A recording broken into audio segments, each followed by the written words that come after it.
오늘 말씀은 여호수아서 24장 말씀, 어느 편에 설 것인가. 지난주에는 우리 말씀을 이사야서 43장 중심으로 너는 내 것이라.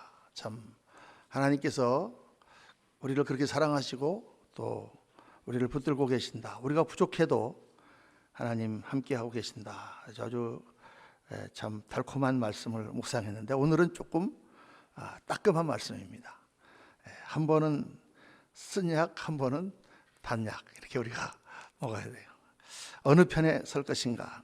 오늘 말씀은 여호수아가 나이가 많아서 이제 하나님 앞에 갈 때가 되었습니다. 그래서 백성들의 지도자들을 모아놓고 마지막으로 그들에게 간곡히 죽기 전에 당부하는 유언과 같은 그런 말씀입니다. 이 시점은 배경을 살펴보면 이스라엘 백성들이 이제 여호수아의 지도 아래 가나안 땅에 쳐들어와서 그 가나안 땅을 다 정복해서 그 땅에 정착을 했어요. 수십 년이 되었습니다. 여리고성을 격파하고 나서 이방 민족들을 다 몰아내고 가나안 땅에 혼신의 힘을 다하여 정착을 했습니다. 하나님이 약속하신 땅은 절대로 거저먹는 땅이 아닙니다. 우리가 하나님께 복을 빌고 하나님 복 주세요, 절대 우리에게 복권을 당첨시켜 주시지 않습니다. 하나님의 약속은 우리에게 믿음을 주시고 그 믿음을 가지고 약속하신 땅을 쳐들어가서 빼앗는 거예요. 믿음을 화합하여, 말씀을 믿음을 화합하여 하나님의 역사를 이루는 것이지, 그냥 가만히 앉아 있는데 하나님께서 그냥 턱턱 복을 주시는 것이 아니다. 우리 이 가나안 정복을 통해서 깨달을 수가 있죠. 모세라고 하는 위대한 지도자, 거기 참 보면은 반딧불과 같은 그런 여호수아였지만 하나님께서 기름 부으셔서 그의 영도력 하에 그가 백성들을 이끌고 가나안 정복을 성공했습니다. 그래서 정말 아직 정복하지 못한 땅도 남아 있었지만은 이제는 가나안에서 발붙이고 살 만큼 정착이 되고 안정이 됐어요. 그때 이 여호수아가 나이가 많아서 하나님 앞에 갈 때가 됐다. 그래서 여호수아서 23장에 보면 그 내용이 나오죠. 여호와께서 주의 모든 원수들로부터 이스라엘을 쉬게 하신 지 오랜 후에 여호수아가 나이 많아 늙은지라. 여호수아가 온 이스라엘 곧 그들의 장로들과 수령들과 재판장들 관리들을 불러다가 그들에게 이르되 나는 나이가 많아 늙었도다. 이렇게 고백하면서 이 이야기를 하는 거예요. 자신과 함께 평생을 동고동락하면서 그 위험과 그 고생 속에서 가나안 땅을 점령했던 정말 동지들, 그 동지들을 이제 놓고 여호수아는 떠나는 그러한 상황 가운데 이제 마지막 메시지를 간절하게 전합니다. 왜냐하면 이제 한 단계는 끝났지만 아직도 해야 될 많은 일들이 남아 있었기 때문에 가나안 땅에 가까스로 정착은 했지만 앞으로 해야 할 일들이 많습니다. 그 땅에 정말 하나님 나라를 온전하게 세우고 그 땅을 축복의 땅으로 만들고 더 나아가서 사명을 감당하고 제사장 나라로서 활약해야 되는 그런 일들이 앞으로 계속 남아있는 거죠. 어떻게 보면은 그 일들은 가나안을 정복하는 것보다 더 어려운 일일지도 모르는 그런 일들이 남아있다고 말이에요. 그런데 이런 중요한 시점에 이스라엘 백성들의 영적 상태는 자신들도 모르는 사이에 나사가 풀려 있었다는 것입니다. 그게 이 여호수아의 마지막에 나오는 말씀의 중요한 포인트예요. 가나안을 점령하면서 그들은 가나안에 많이 동화가 됐어요. 가나안과 동화가 됐다는 건 뭐냐? 가나안 사람들이 믿는 바알 신들을 숭배하기 시작했다는 것입니다. 바알이라는 건 당시에 가나안과 중근동 사람들이 섬기던 그런 우상신입니다. 이 바알은 한마디로 풍작의 신입니다. 바알이 비를 많이 내려줘야 농사가 잘 되는 거예요. 그런데 바알 신만 있는 게 아니라 여신이 있는데 여신의 이름이 아세라예요. 이 바알이라고 하는 남신과 이 아세라라는 여신이 하늘에서 교접을 하면 비가 내린다, 이렇게 이 사람들이 믿었어요. 그래서 바알 신전과 아세라 목상을 거기다 세워놓고 여사제들을 동원해서 거기서 음란한 짓을 막 하고, 그래서 신들을 흥분시켜서 이 땅에 비를 내리게 한다. 이게 바알 종교입니다. 이 땅의 물질과 아세라, 생산의 여신, 생산을 많이 해서 부유하게 잘 먹고 잘 살고, 그래서 이 바알 신은 육체의 신이요, 쾌락의 신이요, 물질의 신이요, 이 세상을 짝하는 세속의 신이 바로 바알 종교예요. 이 바알이 이스라엘 백성들의 그 믿음 가운데 푹 파고들었단 말이에요. 그래서 가나안 땅을 지금 점령하고 이제 좀 그 고생 끝에 좀 잘 살게 하는 그 사람들의 신앙이 느슨해졌다는 것입니다. 여호수아는 이것을 엄청난 위기라고 생각하고 정말 오늘 이 말씀을 그들에게 외친 것이에요. 근데 이 말씀을 가만히 묵상하면서 보니까 오늘의 우리 한국교회가 바로 이런 위기 상황이 분명합니다. 우리나라를 보십시오. 정말 우리나라가 얼마나 못 살았습니까? 정말 어렵고 힘든 시절이 있었어요. 요즘 사람들은 상상도 하지 못하는 어려운 시절이 있었어요. 정말 보릿고개마다 끼니를 잃지 못해서 아이들 얼굴에 허옇게 다 버짐이 피고 앙상한 갈비뼈에 배만 툭 튀어나온 그런 아이들이 수두룩했어요. 제가 살았던 그 남산 밑에 해방촌과 신흥동은 수도가 나오질 않았어요. 물차가 와서 물을 배달하면 다 양쪽에 두 개의 통을 들고 어깨에다 메고 다 그 물을 두 동이씩 받아 날라서 그걸로 일주일씩 열흘씩 생활을 하고 그랬어요. 전기가 부족해서 낮에 전기 다리미를 쓰는 집이 있나 검침원들이 조사하러 다녔어요. 왜냐하면 전기 다리미를 쓰면 온 동네가 불이 껌뻑껌뻑하기 때문에 그러면은 전기 한전에서 나와가지고 집집마다 두드리면서 여기 전기 다리미 안 씁니까? 하고 막 이렇게 소리치던 그런 때가 있었어요, 여러분. 그게 무슨 옛날 지금 어디 저 아프리카나 동남아의 이야기가 아니에요. 학교에 가면 점심 못 사오는 애들이 수두룩했습니다. 그래서 미국에서 그 원조로 준 그 옥수수 가루를 그걸로 빵을 만들어서 그 아이들한테 이렇게 생긴 그 옥수수 빵을 여러분들도 많이 먹으신 분들이 계실 거예요. 영화 국제시장에 보면 나오는 것보다 훨씬 더 비참한, 국제시장은 너무 그 시대의 상을 적나라하게 표현을 못한 것 같아요. 정말 가난했던 때가 있었습니다. 그러던 우리나라가 불과 몇십 년 만에 강대국이 되었습니다. 세계 10위 경제권이라고 하는 어마어마한 선진국, 우리가 어렸을 때는 꿈도 꾸지 못하던 그런 나라가 됐어요. 얼마나 한국 사람들이 돈이 많은지 몰라요. 한국에서 누가 친척이 와서 돈 쓰는 거 보면 눈이 둥그레집니다. 웬 돈이 그렇게 많은지. 우리는 평생 사도 한 개 살까 말까 한 그런 옷을 그냥 컬러별로 사가지고 가요. 얼마나 한국이 잘 사는 나라가 됐는지 모릅니다. 참 신기한 일이죠. 그런데 한국의 교회의 그 신앙 상태는 어떠냐가 말이에요. 어떻습니까? 바알이 들어왔죠. 물질의 신이 들어왔죠. 육체의 신이 들어왔죠. 쾌락의 신이 들어왔죠. 세속의 신이 들어왔죠. 교회 아니고 바뀌고 모두가 잘 먹고 잘 사는 것밖에 모르고 육신의 즐거움을 위해서는 신앙을 타협하고 하나님 섬기는 것보다 세상 즐거움을 더 사랑하는 그런 영적 상처가 되지 않았냐 그 말이에요. 그런데 한국만 그런 게 아니라 미국에 사는 우리도 비슷해요. 미국에 와서 온갖 고생을 하면서 정말 뼈 빠지게 일을 해서 영어도 못하고 정말 고생스러운 그런 시절을 열심히 돈을 모아서 겨우 사업을 장만하고 겨우 집을 사고 이제 조금 안정이 되었어요. 정말 이 가나안 백성들처럼 조금 이제 안정이 됐어요. 지금까지는 정말 하나님만 붙들고 그 모든 어려움을 이기고 기도하면서 하나님이 안 도와주시면 이 어려운 땅에서 내가 어떻게 살 것인가 열심히 살았습니다.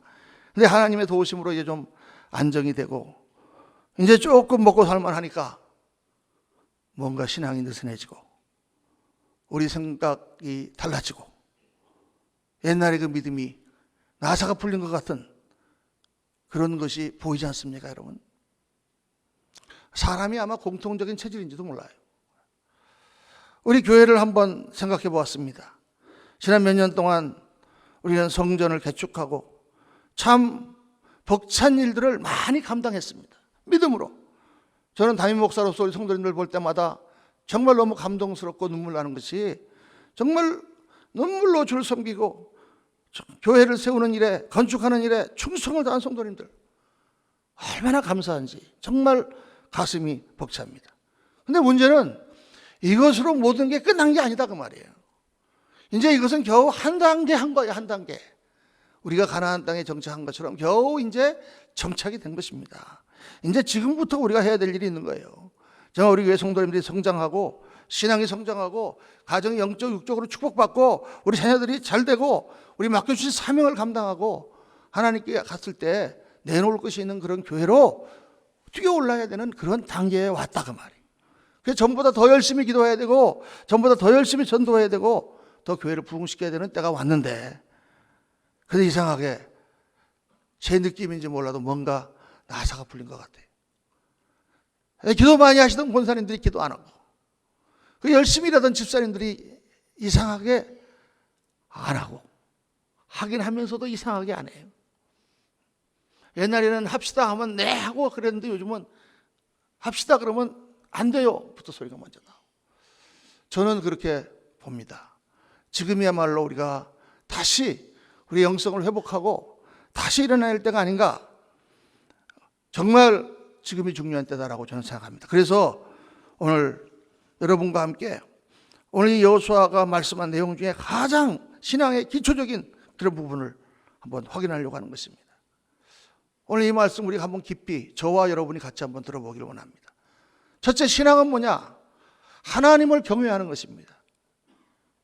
하나님을 경외하는 것. 여호수아서 24장 14절 오늘 첫 번 본문의 첫 구절에 이렇게 말씀이 나오죠.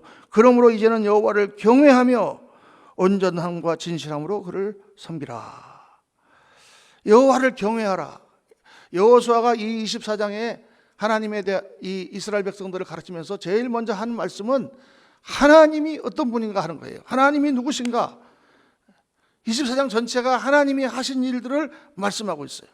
24장 2절에 보십시다. 여호수아가 모든 백성에 이르되 이스라엘 하나님 여호와께서 이같이 말씀하시기를 옛적에 너희 조상들 곧 아브라함의 아버지 나홀의 아버지 데라가 강 저쪽에서 거주하여 다른 신들을 섬겼으나 내가 너희의 조상 아브라함을 강 저쪽에서 이끌어내어 가나안 온 땅에 두루 행하게 하고 그의 씨를 번성하게 하려고 그에게 이삭을 주었으며, 옛날 아브라함을 부른 때부터 이야기하기 시작하는 거예요. 우리가 어떻게 여기 들어왔는지 아느냐?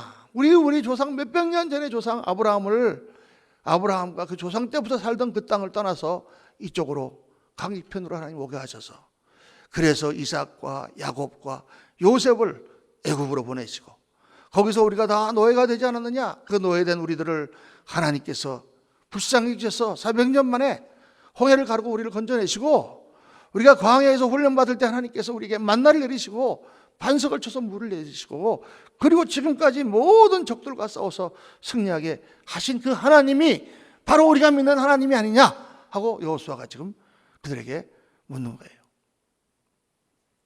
여러분, 우리 인생의 자취를 한번 돌아보십시오. 여러분의 인생의 자취를 오늘 한번 돌아보십시오.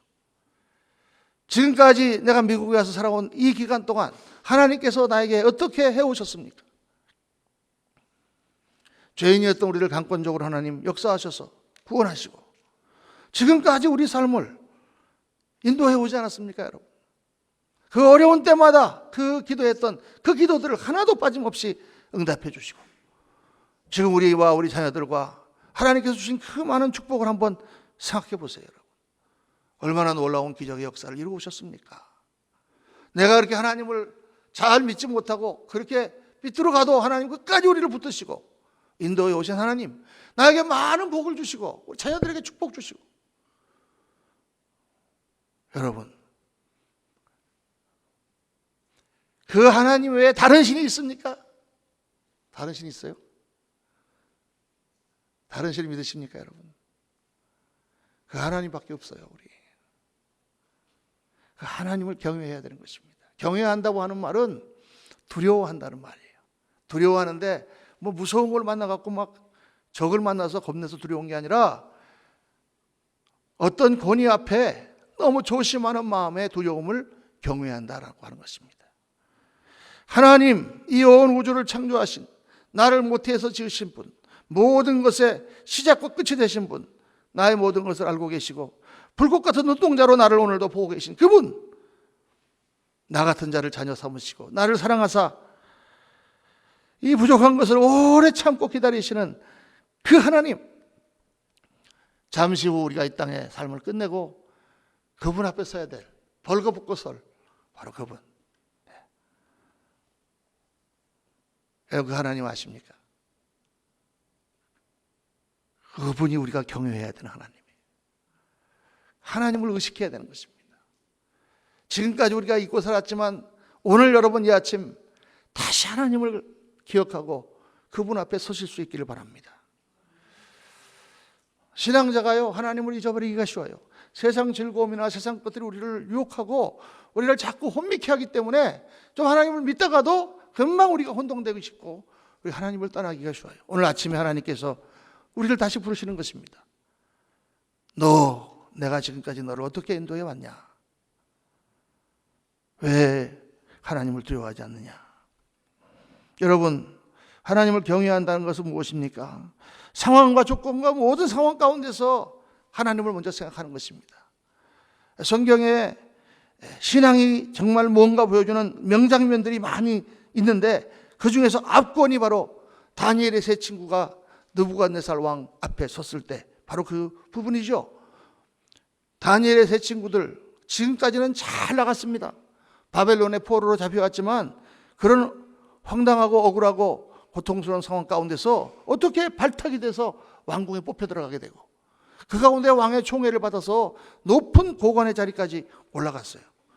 정말 하나님께서 어려운 가운데 구원해 주시고 많은 복을 주셨습니다. 그런데 갑자기 큰 시험이 닥쳤어요. 어느 날 어떤 사람들이 이야기를 해서 왕이 큰 신상을 만들고 그 신상에 절하지 않는 자들은 다 불에 태워 죽인다고 공문이 나라에 칙령이 내린 것입니다. 이들은 절하지 않았습니다. 당장에 잡혀서 왕 앞에 끌려갔습니다. 왕이 보니까 자기가 너무 사랑하고 너무나 총애하는 너무나 똑똑하고 너무나 훌륭한 이 세 사람 청년들이 잡혀왔어요. 왕이 느부갓네살이 그들에게 아주 애원을 합니다. 야, 사드락 메삭 아벳느고야, 너희들 왜 그랬냐? 나도 왕이지만 내가 법을 만들어 놓고 그 법을 지키지 않을 수가 없다. 그저 한번 신용이라도 해라. 한번 가짜로라도 절 한번 해라. 그런데 이들이 뭐라고 대답합니까? 왕이여, 그런 문제라면 물어보실 필요도 없습니다. 지금까지 우리를 지키시고 인도하신 하나님은 불 속이라도 우리를 지키실 것입니다. 그리고 그리 아니하실지라도 저는 하나님을 배반할 수 없습니다. 여러분, loud and clear, 강하고 명확하게 그 대답합니다. 불 속에서 다 죽어도 지금까지 우리를 인도해 오신 하나님을 우리는 배반할 수 없습니다, 여러분. 그게 신앙이죠. 우리 잠깐 인생 살다가 우리가 죽는 거예요. 하나님 믿을 때 우리의 마음에 어떤 믿음이냐? 그 믿음이 딱 있어야 되는 거예요. 우리 하나님 어디 계십니까? 그 하나님 우리를 부르실 때 우리가 예스 하고 순종하는 것, 그것이 신앙이지 다른 이유가 뭐 그렇게 많습니까, 여러분? 교회 사회도 보면 그런 일들이 얼마나 많은지 몰라요. 폴리캅, 요한 사도의 수제자였습니다. 에베소 교회를 늦게까지 담임했어요. 80세까지 됐는데 이 사람이 너무나 인품이 훌륭해서 교회 내 사람만 존경한 게 아니라 교회 바깥의 사람들 다 그 폴리캅을 존경했어요. 그런데 어느 날 칙령이 떨어져서 다시 그리스도인들을 전부 잡아다가 다 죽이라고 하는 명령이 내렸습니다. 어쩔 수 없이 폴리캅이 또 체포됐습니다. 그런데 그 에베소의 총독이 폴리캅을 평소에 너무 흠모하고 존경하던 분이에요. 그래서 사정을 합니다. 폴리캅 선생님, 지금 한번 예수님을 부인한다고 한마디만 하시면 제가 모든 책임을 지고 선생님을 풀어드리겠습니다. 그때 폴리캅이 한 말이, 유명한 말이 지금까지 남아 내려오지 않습니까? 총독 각하, 고맙습니다. 그러나 지금까지 80년 동안 우리 주님은 저를 한 번도 부인하지 않았습니다. 제가 어떻게 지금 주님을 부인하겠습니까? 그리고 폴리캅이 순교했죠. 여러분, 우리가 많은 순교자 이야기를 그냥 옛날 얘기처럼 듣지만은 사실 이 신앙은 꼭 우리가 죽음 앞에만 당하는 신앙이 아니라 오늘 우리의 삶 속에서 늘 살아있어야 되는 거예요. 어떤 일을 만나든지 하나님이 살아계시기 때문에 교회를 섬기고 뭐 여러 가지 관계도 있고 뭐 목사님이 좋다 나쁘다 뭐 이런 거 다 있지만 목사 섬깁니까 우리가? 무슨 교회를 섬깁니까? 우리 하나님을 섬기는 하나님, 나의 하나님, 아브라함의 하나님, 이삭의 하나님, 야곱의 하나님, 그리고 나의 하나님, 여러분, 그 하나님 앞에 우리가 서야 되는 것입니다.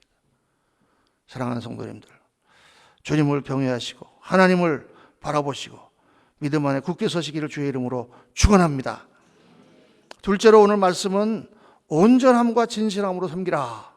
24장 14절 말씀에 다시 읽어보면, 그러므로 이제는 여호와를 경외하며 온전함과 진실함으로 그를 섬기라. 이 온전함과 진실함이라고 하는 단어는 두 단어인데, NIV에는 with all faithfulness 한 단어로 만들어놨고, 킹 제임스 버전에서는 in sincerity and in truth 이렇게 했어요. 하여간 온전하고 진실하게, 그 말입니다. 개역 성경에는 성실과 진정으로, 믿을만하다, 신실하다, 그 말입니다.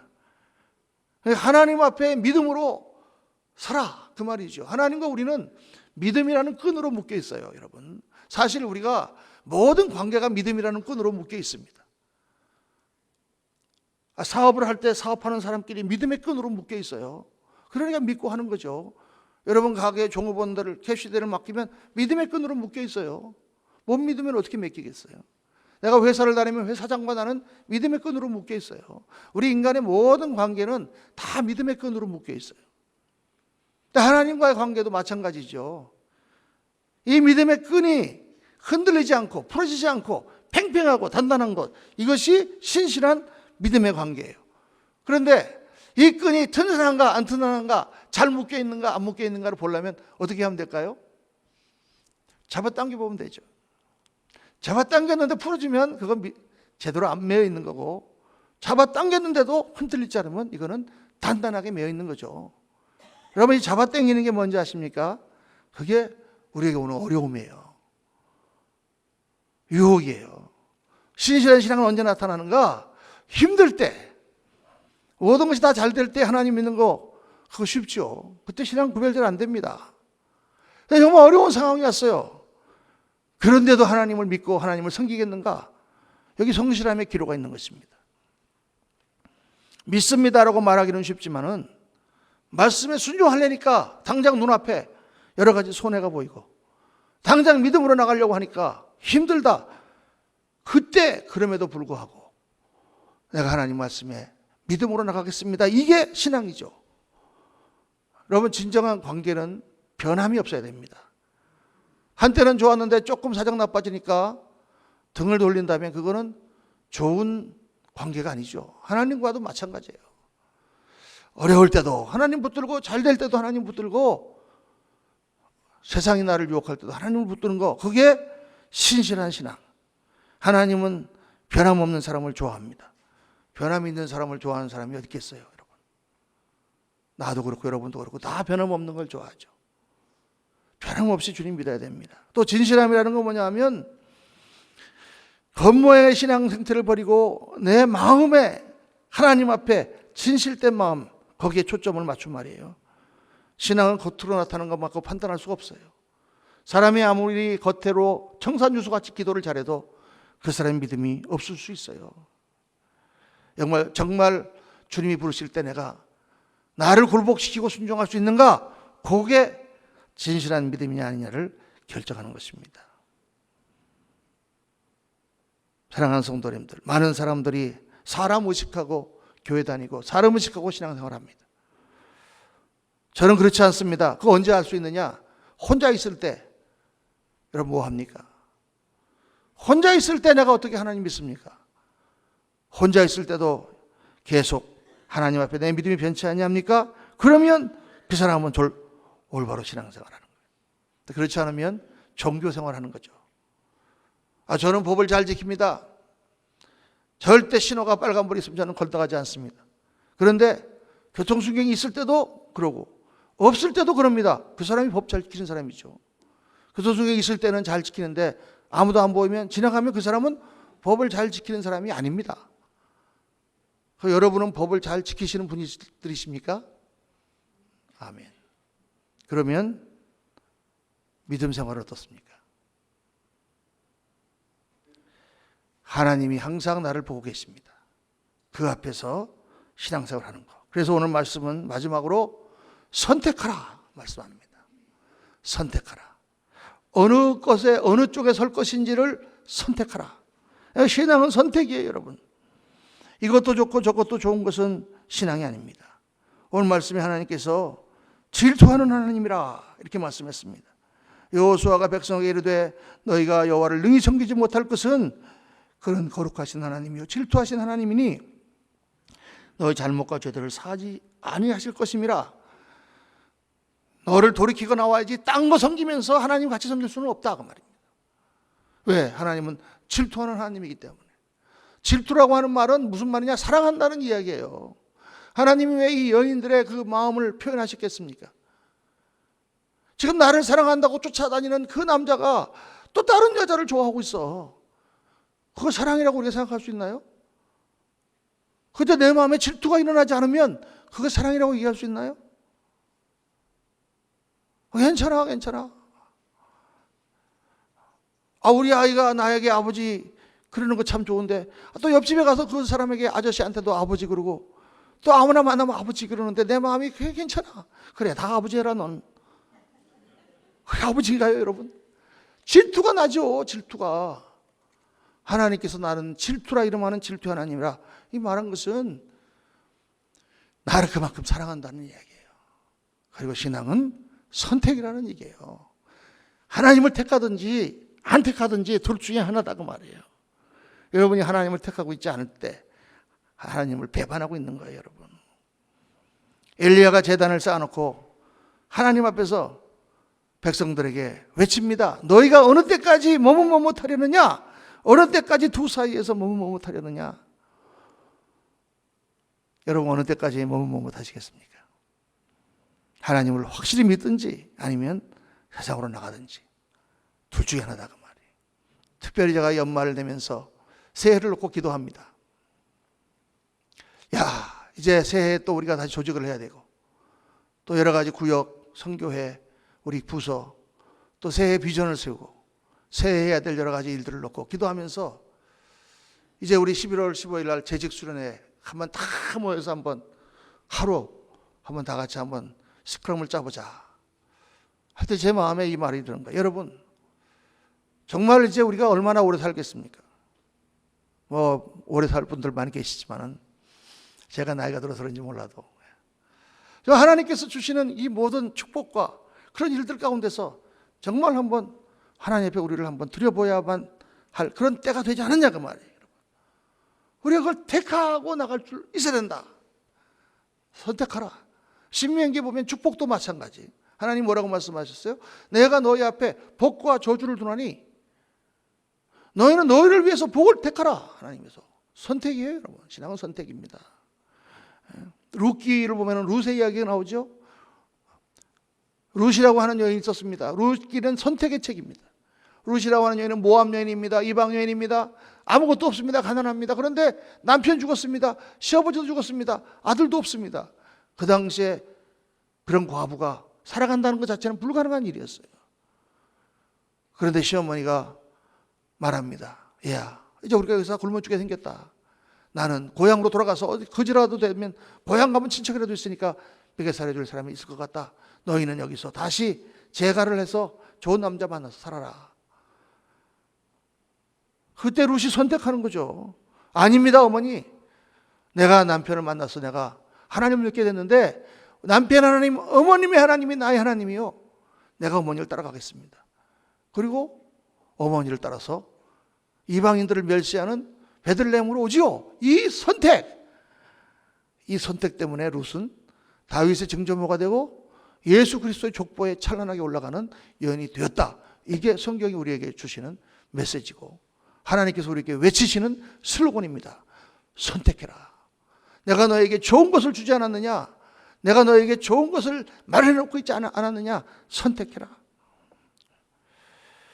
주님께서 제자를 부르실 때 쟁기를 잡고 뒤를 돌아보는 자는 내게 합당치 않다. 뒤돌아보지 말라. 뒤돌아보지 말라. 쟁기를 잡고 앞으로 나가야지 뒤돌아보지 말라. 말씀하셨습니다. 제가 목사고시를 볼 때 한 노 목사님이 저에게는 질문하셨습니다. 마지막 질문이었습니다. 운전도사 다 좋은데 내가 한 가지 묻겠소. 네. 그랬더니 전도사님은 가정이 중요해? 교회가 중요해? 이렇게 물어보셨어요. 그래서 제가 순간 정답을 말했습니다. 교회가 중요합니다. 그랬더니 그래야지. 아주 흐뭇한 미소를 지으면서 합격했습니다. 그 목사고시를 보고 나오면서 제가 속으로 조금 욕을 했습니다. 아니, 뭐 질문 같은 질문을 하셔야지. 아니, 가정과 목회가 따른가? 가정이 서야 목회도 잘 되고 목회가 서야 가정도 잘 되지. 아니, 가정이 망가진 목사가 어떻게 목회를 할 수가 있나? 그런 바보 같은 질문을 옛날 목사님이 엄마가 좋으냐 아빠가 좋으냐 물어보는 거하고 똑같은 질문이지. 그런 질문 하나 이렇게 생각을 했어요. 그런데 목회를 10년, 20년, 30년 해오면서 그 질문을 다시 생각할 때 계속 그 질문이 저 가슴을 때려요. 왜냐? 이 질문은 아무에게나 하는 질문이 아니었다고 말입니다.